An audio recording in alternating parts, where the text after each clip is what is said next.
Oi, gente! Pra quem não me conhece, meu nome é Andriele, eu sou a mamãe do Nicolas, que tem 3 aninhos, e também a mamãe do Isaac, que tem 5 meses. E hoje eu quero contar o testemunho da vida do Isaac.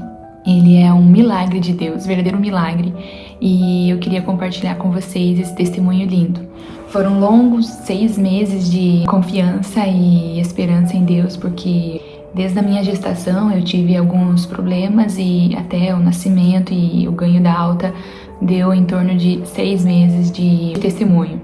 E antes de começar qualquer coisa a falar sobre o testemunho do Isaac, eu queria deixar um versículo bíblico para louvar e engrandecer o nome do Senhor, porque se não fosse Deus na nossa vida, a gente não seria nada, nós não teríamos nada. Que fica em Isaías capítulo 12, versículo 4. E direis, naquele dia, dai graças ao Senhor, invocai o seu nome, tornai manifestos os seus feitos entre os povos e contai quão excelso é o seu nome. Cantai ao Senhor, porque fez grandes coisas.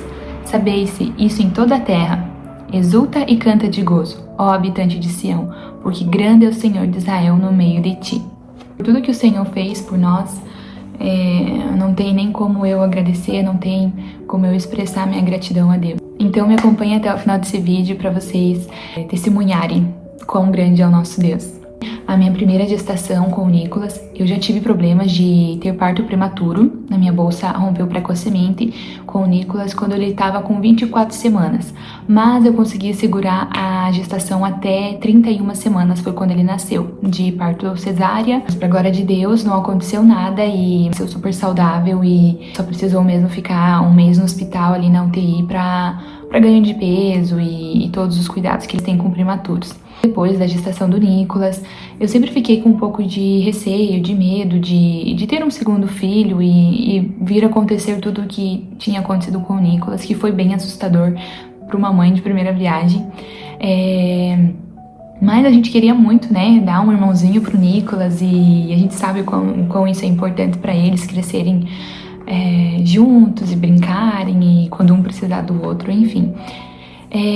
Então foi ali muita oração e entrega, né, nas mãos de Deus para que essa segunda gestação fosse mesmo da vontade de Deus. Então eu engravidei depois de 2 anos e meio e me cuidei, né, fiz todos os exames que me recomendaram fazer devido ao meu parto prematuro na primeira gestação. Eles me recomendaram fazer vários exames de sangue, já começar com alguns medicamentos para evitar parto prematuro e cuidar nesse sentido de não fazer muito esforço nessa gestação, um pouco mais cuidadosa. E foi realmente o que eu fiz. Eu me cuidei, eu me programei, a gente se programou tudo certinho e eu engravidei e tava me cuidando super bem. Mas com 14 semanas de gestação eu tive um episódio de sangramento e pouca coisa assim, não foi muito abundante e isso já me assustou de fato, que a gente foi pro pronto-socorro e não souberam dizer muito bem a causa. Eles falaram que podia até ser aquele restinho de sangue que fica no útero, que meio que limpa quando o bebê tá se formando ali. E só que a gente já ficou meio em alerta assim, porque já tinha acontecido o episódio de prematuridade e eu tinha que ficar atenta a qualquer sinal que acontecesse com essa segunda gestação. Então eles só falaram pra mim voltar pra casa, que já ia parar e pra mim ficar de repouso. E foi o que aconteceu, parou, não tive mais e continuei em repouso. Passaram alguns dias, eu sempre me cuidando e tal, mas com o Nicolas em casa, eu me cuidava, mas eu tinha que ficar pra lá e pra cá com o Nicolas, porque é uma criança de 2 anos, então ele demandava muito o dia inteiro. E o tempo foi passando, e no dia 21 de setembro, que eu tava completando em torno de 17 semanas, a gente resolveu fazer o chá de revelação. A gente foi num parque e a gente fez o chá de revelação para descobrir o sexo.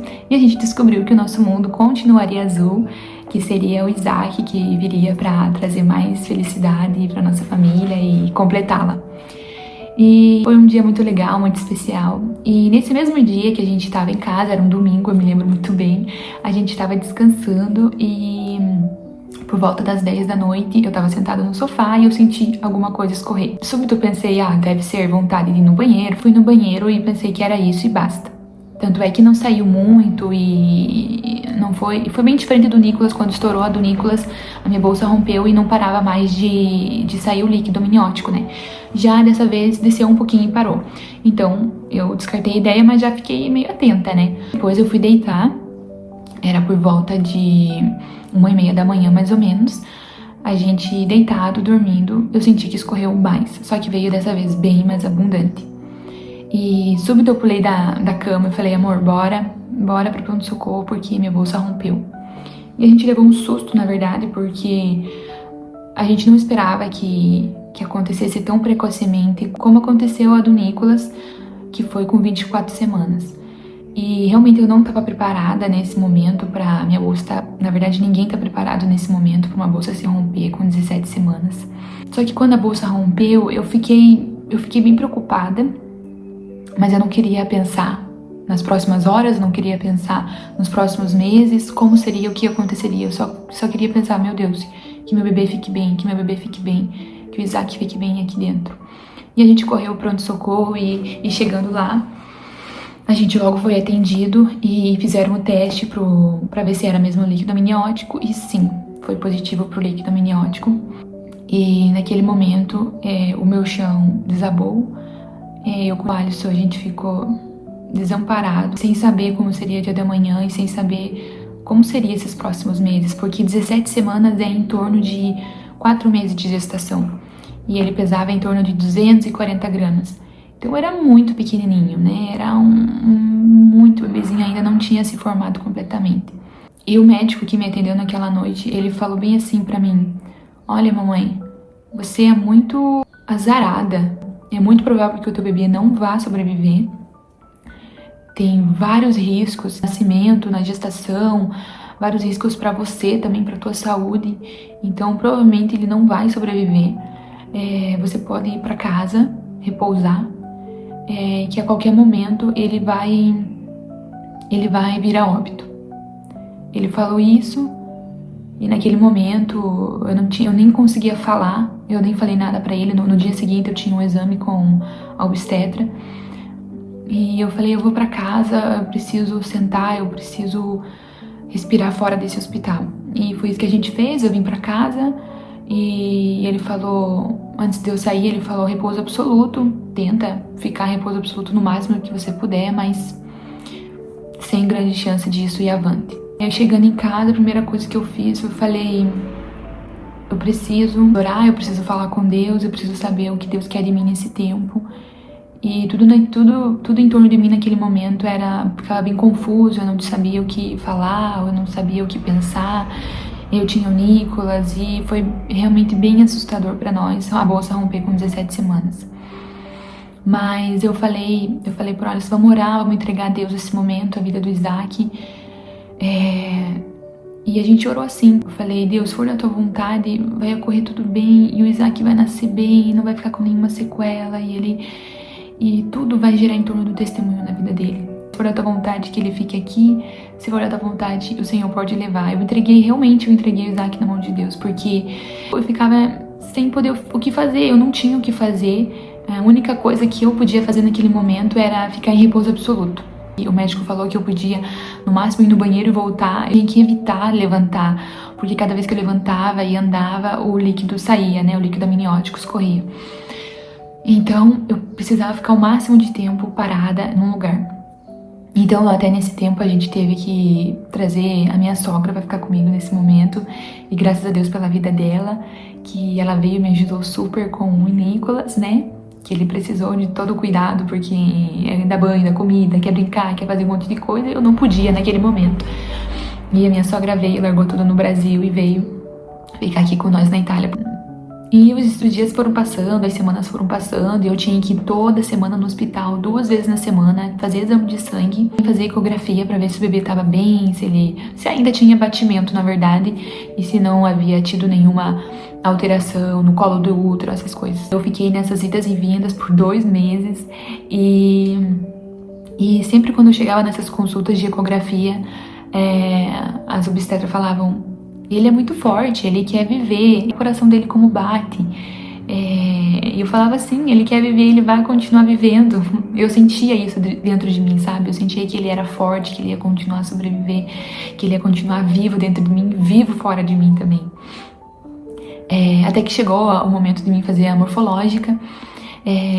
Só que na verdade era meio difícil fazer morfológica para eles, porque eu não tinha muito líquido amniótico dentro da bolsa. Então eles não conseguiam visualizar bem o feto dentro, eles não conseguiam ver o Isaac de forma clara, todos os órgãos, a parte do corpinho dele, porque ele não se mexia muito, ele ficou na posição cefálica o tempo todo e ele não se mexia muito. Eles falavam, é muito difícil a gente saber como ele vai nascer, é muito difícil ter uma visualização boa nesse quadro.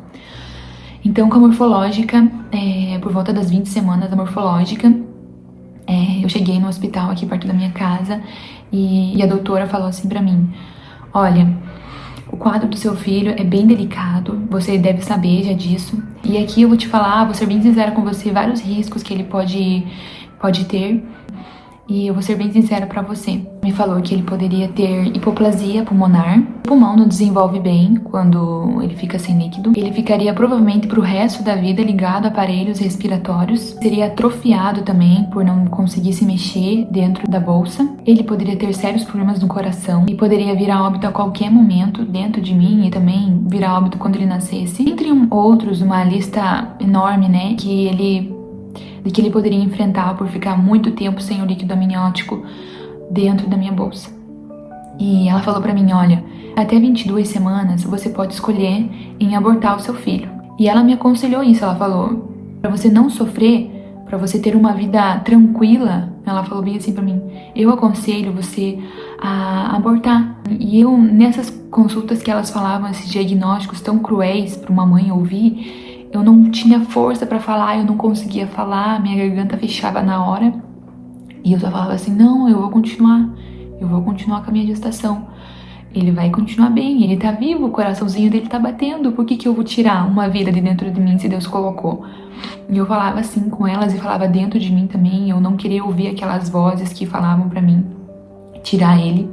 E enfim, ela até escreveu uma carta de recomendação num outro hospital que é 1 hora aqui de casa, que é onde o Nicolas nasceu. Ela falou, eu vou te encaminhar pra Parma, que lá eles vão te dar um panorama melhor do quadro do seu filho e você pode tirar dúvidas mais específicas com eles. Eu falei, você pode me mandar pra Parma, tranquilo, eu posso ir lá, conversar com eles, mas a minha decisão já está tomada, eu não vou tirar o bebê, ele vai continuar aqui dentro de mim até onde Deus permitir. E assim eu fui pra Parma, fiz lá o exame também deles, fiz uma morfológica com eles lá. E sentando com eles, eles também falaram, já tem um pezinho dele que o pezinho direito já tá torto, ele vai nascer com o pé torto, provavelmente ele não vai conseguir andar. E todas aquelas listas que aquela doutora me passou, eles também me passaram. As palavras delas foram um pouco mais sensíveis ao explicar isso pra mim, e também a gravidade do quadro. E também me ofereceu a opção de aborto, só que eu podia escolher só até 22 semanas, que pela lei italiana, de abortar. Depois disso eu teria que continuar com o bebê e continuar com ele até que acontecesse alguma coisa. Eu falei, pois então eu vou continuar e ele vai continuar aqui dentro e nós vamos conseguir passar por isso. E eu já entreguei na mão de Deus e não tem o que o ser humano possa fazer ou impedir. E eu continuei nas semanas fazendo os exames, tudo quanto, e nesses períodos eu sempre estava em casa. Eles só poderiam me internar a partir de 24 semanas de gestação, porque é a partir daí que eles consideram a vitalidade fetal, que eles me recomendaram ficar em casa até esse momento.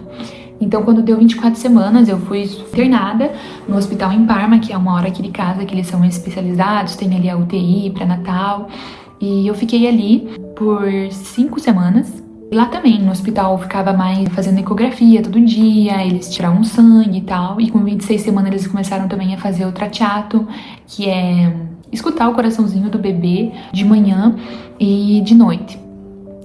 Então eles ficavam vendo se o bebê estava bem, se eu estava bem. E até então ocorria tudo bem nessa gestação. Foi chegando 26, 27 semanas, foi indo. E quanto mais tempo ele ficava dentro de mim, era melhor, porque ele conseguia se desenvolver. Por mais que eu tivesse pouquíssimo líquido. Para vocês terem uma noção da quantidade de líquido, o normal, por exemplo, com 22 semanas, seria 8 centímetros a 18 centímetros de líquido amniótico. Nos exames do Isaac, constava que ele tinha 4 centímetros de líquido amniótico. Era muito pouco, era considerado quase sem líquido, mas ainda tinha um pouquinho, e esse pouquinho fez ele crescer e se desenvolver. Tanto é que com 26, 27 semanas eu senti ele chutar, e isso me deixava muito feliz, que eu sentia ele. Então, no dia 10 de dezembro, eu comecei a ter novamente episódios de sangramento, só que dessa vez eles eram um pouco mais fortes. E isso já me preocupou, né? Já me preocupou a primeira vez que eu tive. Eu rapidamente chamei a enfermeira e falei, eu quero ver meu bebê, quero ver se ele tá bem, se ele tá batendo o coraçãozinho. E eles me levaram pra fazer ecografia e também pra escutar o coraçãozinho dele. E graças a Deus estava tudo bem. E o colo do útero também estava fechado. E foi assim em torno de uns 10 dias, sabe? Vindo e voltando esses episódios de sangramento. E toda vez a gente corria fazer ecografia, eu estava bem, eu estava super bem, eu não tinha contração, eu não tinha nenhuma dor e nada. Eu fazia também exames pra ver se eu não tinha infecções e tal, se eu não tinha contraído. Em nenhum momento das minhas gestações eu tive infecção, eu não tive nenhum tipo de bactéria, nada. Então era só mesmo o fato deles querer nascer antes, né? Eles me levaram até pra sala parto porque no monitor constava que eu tava tendo contrações, mas eu não sentia dor. Então eles descartaram, né? O colo do útero tava fechadinho, então eles falaram, bom, vamos voltar ela pro quarto porque não tem dilatação, não tem colo do útero diminuindo, e foi isso que eles fizeram. Então foi no dia 17, eu lembro muito bem que eu peguei uma gripe muito forte, tive febre a noite inteira, muita dor na garganta. Quando amanheceu no dia 18 de dezembro, eu comecei a ter contrações, e aquelas contrações fortes, começou devagarzinho, foram aumentando. Então eles me levaram para a sala parto, e lá começou de fato as dores a ficarem mais intensas. E durou mais ou menos umas 5, 6 horas, desde o começo das contrações até o nascimento dele. Eu tive um parto espontâneo, né, natural. Ele nasceu com 29 semanas, ele conseguiu aguentar até 29 semanas. Ele nasceu com 1,250 kg. E foi um parto em si assustador, mas eu agradeci a Deus que ocorreu tudo certo.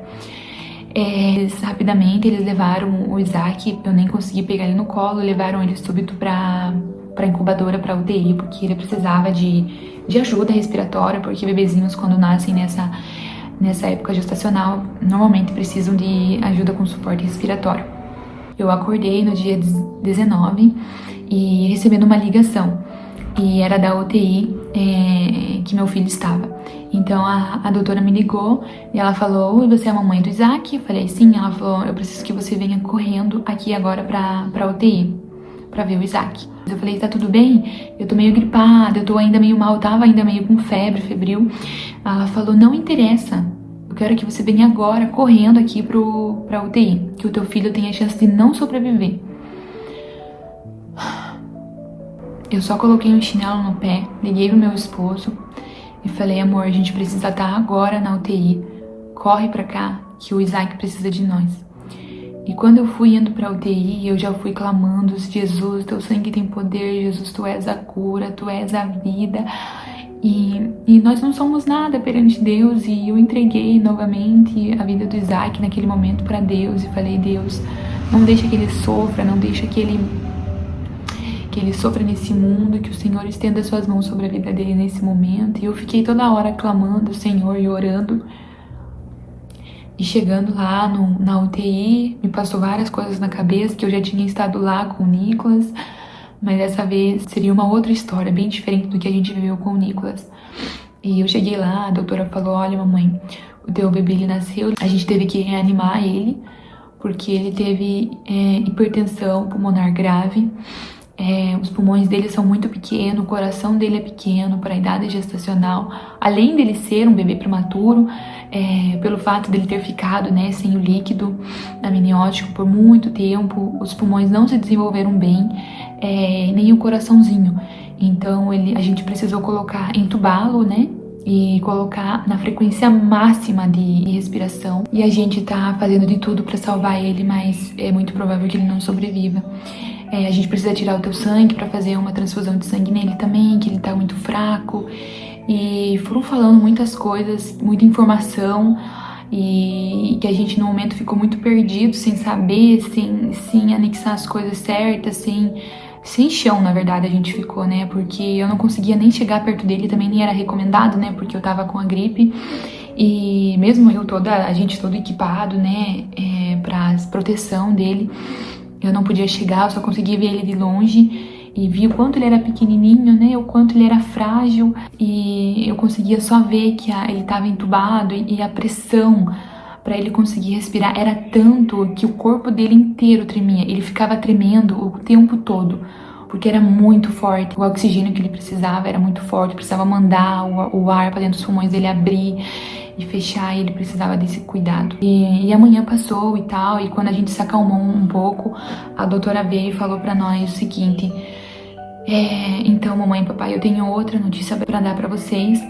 O Isaac, por ele ter tido essa hipertensão pulmonar grave quando ele nasceu, houve um sangramento, né, uma hemorragia cerebral. Em prematuros como ele, a gente meio que considera, é normal que aconteça, a gente passa por isso, né, várias vezes aqui, mas é bem delicada a situação porque a hemorragia dele foi no lado direito da cabecinha, foi de 3º grau, e no lado esquerdo foi de 2 graus.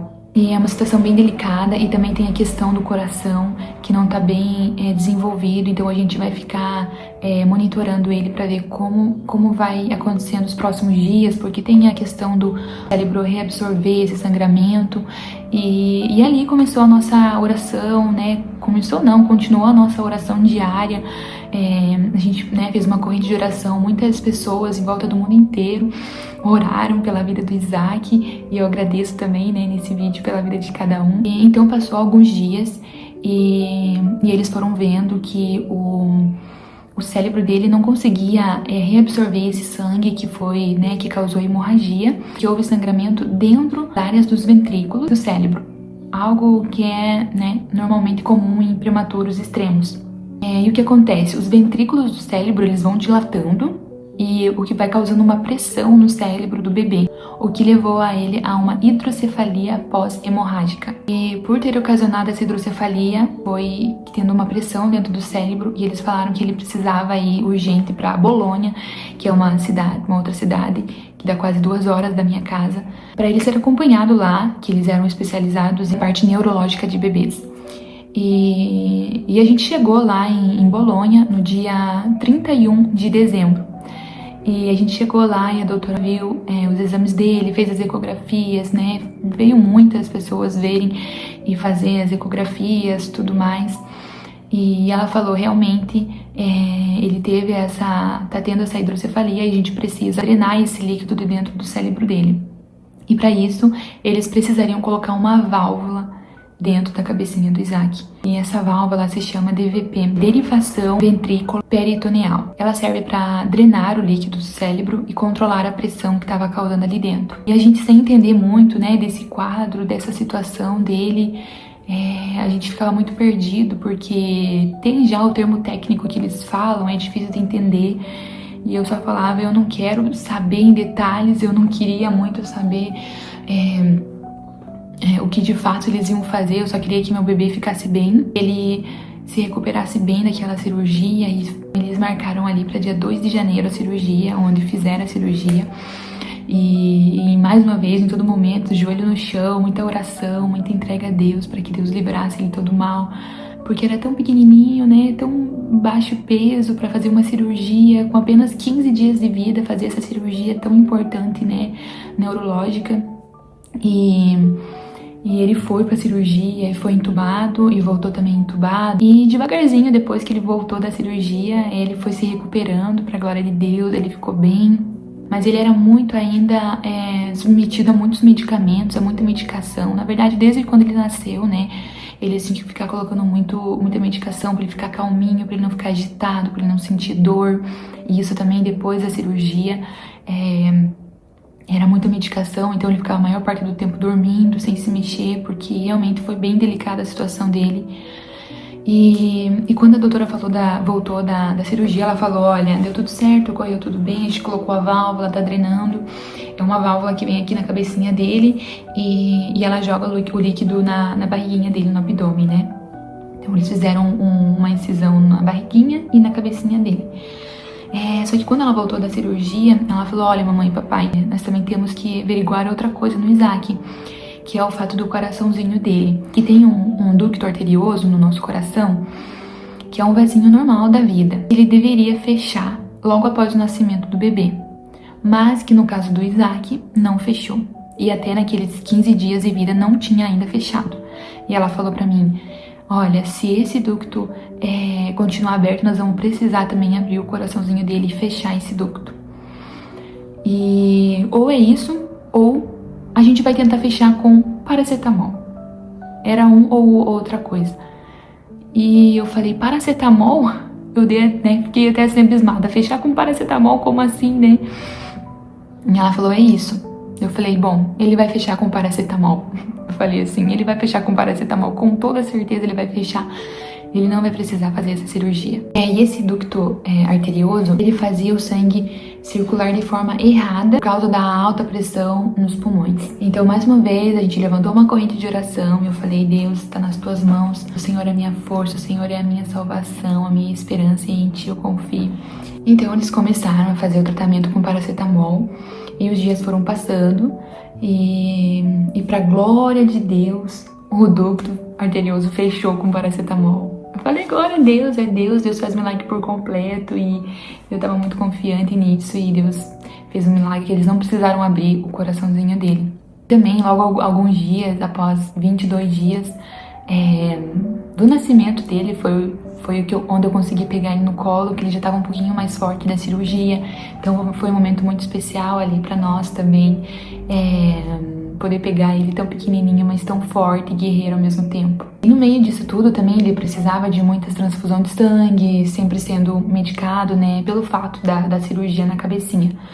Mas a gente já tava mais tranquilo, sabendo que ele já tava se estabilizando, né, e já tava começando a mamar também, pequenas gotinhas de leite materno, mas que deixava ele muito mais forte, crescer mais forte, e devagarzinho a gente ia inserindo, né, a amamentação pra ele. E depois de 2 semanas ali no hospital em Bolonha, a gente voltou pro hospital de Parma, onde era só pra ele ficar em observação por mais algum tempo, né, e ganhar peso pra logo vir pra casa. Por mais que eu tava cansada dessa rotina de hospital, porque já fazia um bom tempo que a gente tava nessas idas e vindas de hospital, e eu dormia no hospital o tempo todo, eu só vinha sábado e domingo pra casa pra ficar com o Nicolas um pouco.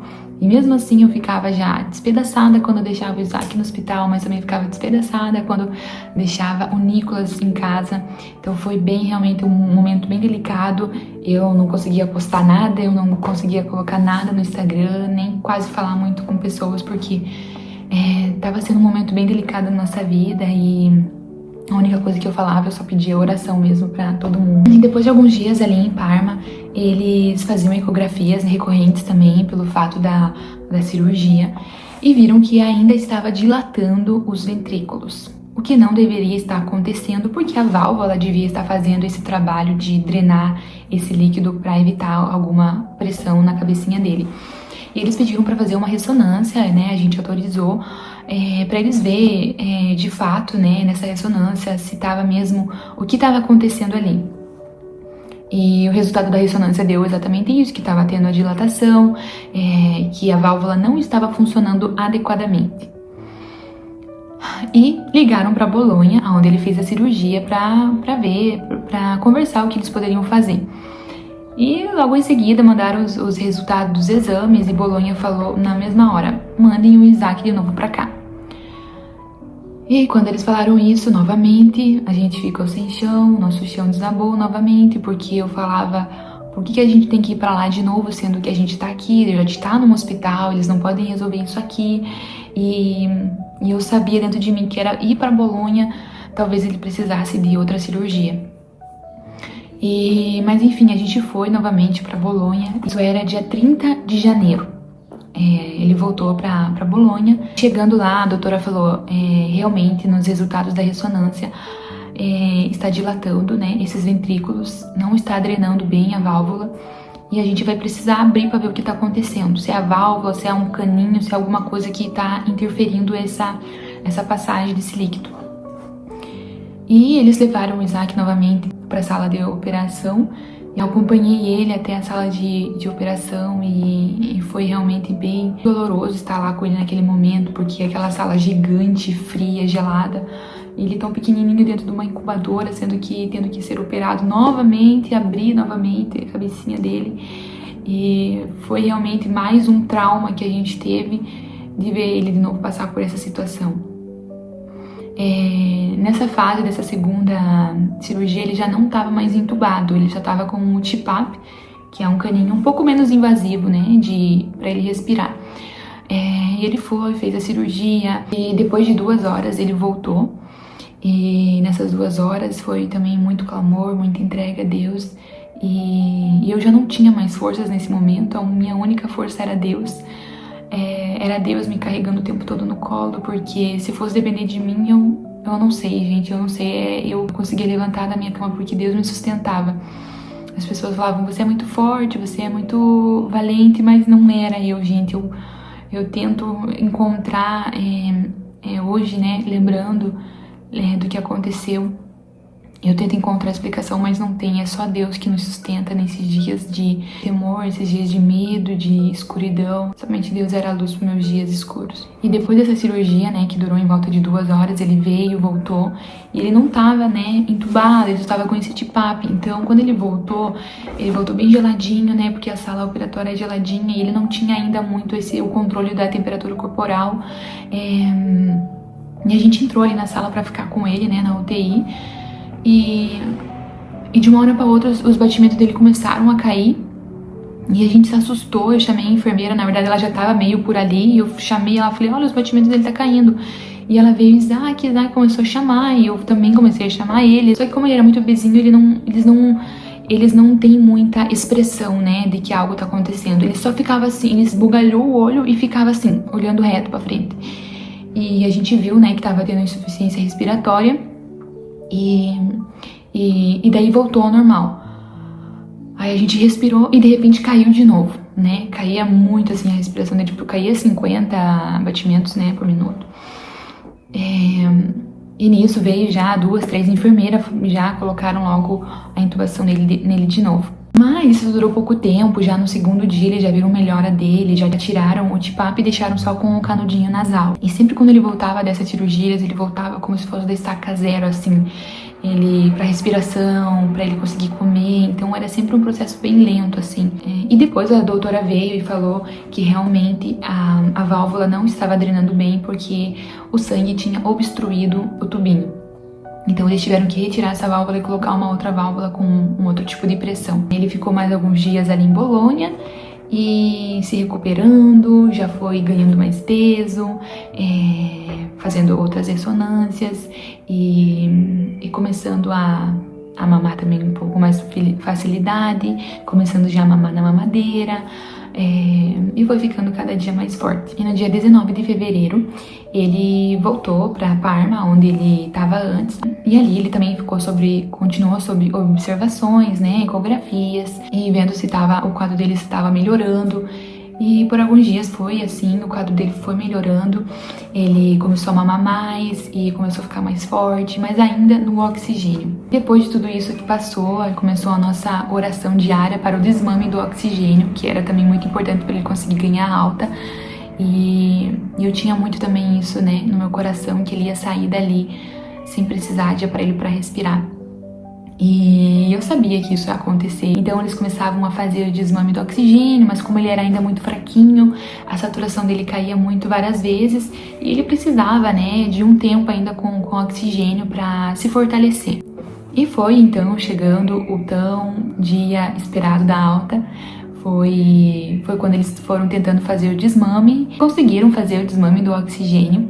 Ele ficou totalmente sem oxigênio, isso foi o dia mais também feliz da nossa vida, foi 2 dias mais felizes da nossa vida, que a gente chegou lá e ele viu sem precisar do oxigênio. Foi uma emoção verdadeira, porque um dia falaram que ele ia precisar ficar com o aparelho respiratório por toda a vida, e eu chegando lá naquele momento e vendo ele sem nenhum aparelho para respirar, foi muito emocionante, muito gratificante. Saber que confiar e entregar nas mãos de Deus, Deus cuida dos seus, Deus cuida dos seus pequeninos.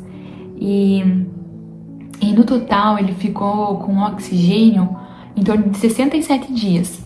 Ele ficou precisando de oxigênio, né? Então foi um longo percurso, né? Que ele precisou de oxigênio. Mas o pulmãozinho dele tem se desenvolvido, está crescendo, né? A gente precisa ainda ter alguns cuidados em relação ao pulmãozinho dele. Porque ficou muito tempo no oxigênio, então a gente precisa cuidar bastante dessa área dele. Mas eu só tinha que agradecer a Deus que ele estava sem oxigênio, estava mamando bem, ganhando peso. E foi no dia 16 de março, longos 3 meses de UTI, de hospital, de idas e vindas, e choros e vitórias. A gente ganhou alta. O nosso guerreiro veio para casa com 3,25 kg, sem nenhum aparelho anexado nele, nada, nem de respiração, nada. Ele saiu assim, como se tivesse acabado de nascer. Pequenininho, na verdade era para ele ter nascido por volta das primeiras semanas de março, então era como se ele tivesse acabado de nascer. Deus ainda faz milagres. E o milagre que ele fez na nossa vida foi um milagre palpável, que a gente pode pegar, a gente pode cheirar, a gente pode tocar nesse milagre maravilhoso que foi na vida do Isaac. E hoje, olhando para tudo isso que a gente viveu, eu não posso dizer que foi fácil, eu não posso romantizar a prematuridade, não foi leve e não foi bonito enquanto acontecia. A gente chorou muito, a gente sofreu muito, mas com uma certeza no coração. Deus estava conosco em todos os processos. Porque Deus não falou que a gente não teria só alegria nesse mundo. Ele falou que a gente teria aflições, mas que era pra gente ter bom ânimo, que Ele estaria com nós em todas elas. E eu tinha sempre certeza disso, que Deus estaria conosco em todos os momentos da nossa trajetória com nossos filhos, desde o Nicolas, com o Isaac, e até aqui o Senhor tem nos sustentado. Eles falaram que meu bebê não ia sobreviver. Eles falaram que ele não ia andar, que ele não ia conseguir respirar sozinho, e até que eu deveria desistir dele. Mas a história do Isaac não foi escrita por homens, ela foi escrita por Deus. E a vida do Isaac foi sustentada por Deus. Dia após dia, através de cirurgias, as ventilação, de oxigênio, a dor, os sustos, limites que pareciam impossíveis. Mas no meio de tudo isso, uma coisa permanecia. Era a mão de Deus sustentando. Era a mão de Deus sustentando o que os olhos humanos não conseguiam enxergar. Hoje eu garanto que a fé não é sobre não passar pelo vale, é sobre não ser destruída dentro dele. E Isaac não sobreviveu por acaso, ele sobreviveu porque existe um Deus que escreve uma história onde o mundo já tinha colocado um ponto final. E hoje, quando eu olho pro Isaac aqui em casa, vivo, respirando, bem, sorrindo, porque ele sorri muito, ele sorri o tempo todo, eu não vejo apenas um bebê que venceu a prematuridade, não, eu vejo um testemunho vivo e que Deus não erra, que Deus não se atrasa e não depende de diagnósticos humanos para realizar seus milagres. Então, se te disserem um dia que é impossível e que talvez não vá sobreviver, é importante que você não escute essas pessoas e confie somente em Deus, porque Ele é a resposta para tudo. Muito obrigada por você que assistiu até aqui, que Deus abençoe o seu lar, a sua casa, a sua família.